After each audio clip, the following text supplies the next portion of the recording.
It's been talked about by many as one of the worst shows of 2023. It's HBO's The Idol. How bad is it? Let's talk about it.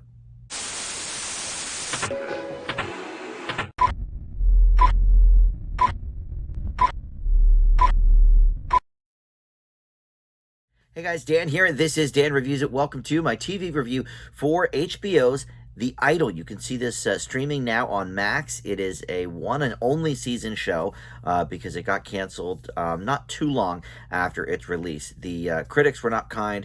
The audience was probably even less kind. So finally sat down as I'm going through, my close of 2023 TV shows.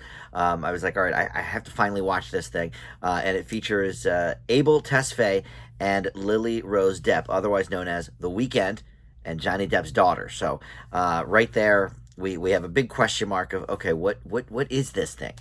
So we're going to talk about this in just a second. First, though, let me welcome you into Dan Reviews It. Thank you for finding this video. We do movie and TV reviews here on the channel, and just about every day something new goes up. So always a lot to check out. Please consider subscribing, hit that notification bell, hit that like button, comment below. All that stuff does help the channel out. All right, so what is The Idol? So this was co-created by Tesfaye, with Sam Levinson and Reza Fahim, and it's directed by Sam Levinson. And basically stars Lily Rose Depp as a Britney type, let's say, Britney Spears type, named Jocelyn.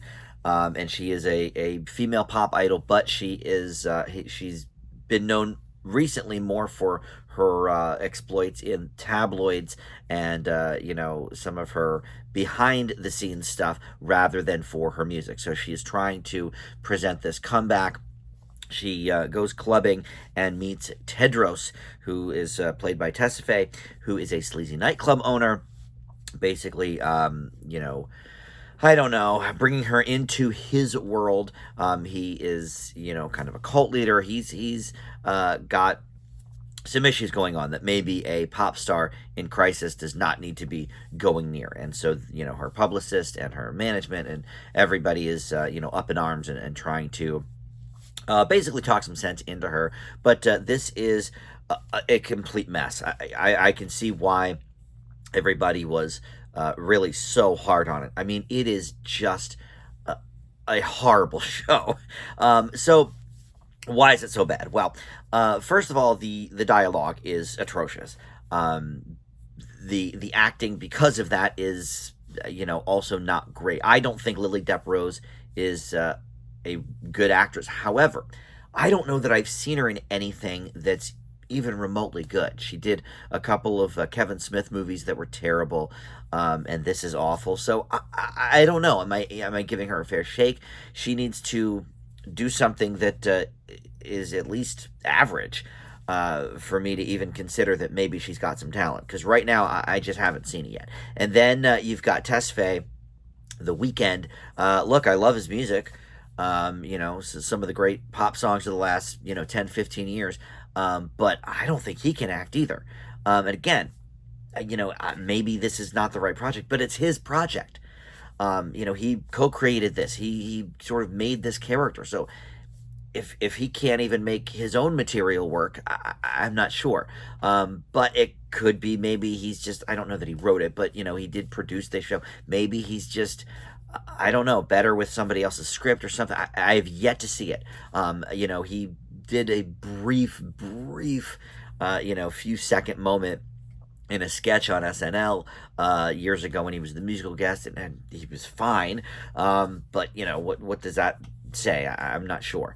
So neither of these people are compelling at all, and their characters are horrible. Tesfaye's character we're not supposed to like, but the Jocelyn character, I guess, we're supposed to feel bad for her in a, save Britney kind of way, free Britney, but I wasn't really getting much from her either because I just don't think she's that good of an actress. But aside from that, like I said, the dialogue here is atrocious.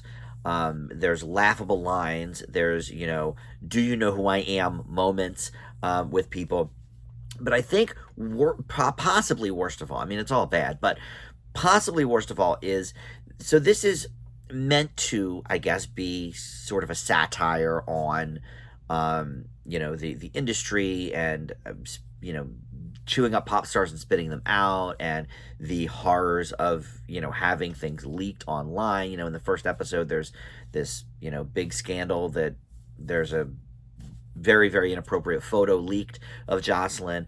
So, it's supposed to kind of, I don't know, satirize this, or at least, um, I don't know. I don't know what it's supposed to be doing, because it's not doing it. But instead of being in on the joke and being sort of that wink, wink, nudge, nudge, this show becomes what it's attempting to skewer. It becomes this thing where you don't root for anybody because everybody's so god awful, but not in a like soap opera sort of way, not in a, oh, I love to hate this person sort of way, not even in a satirical kind of way.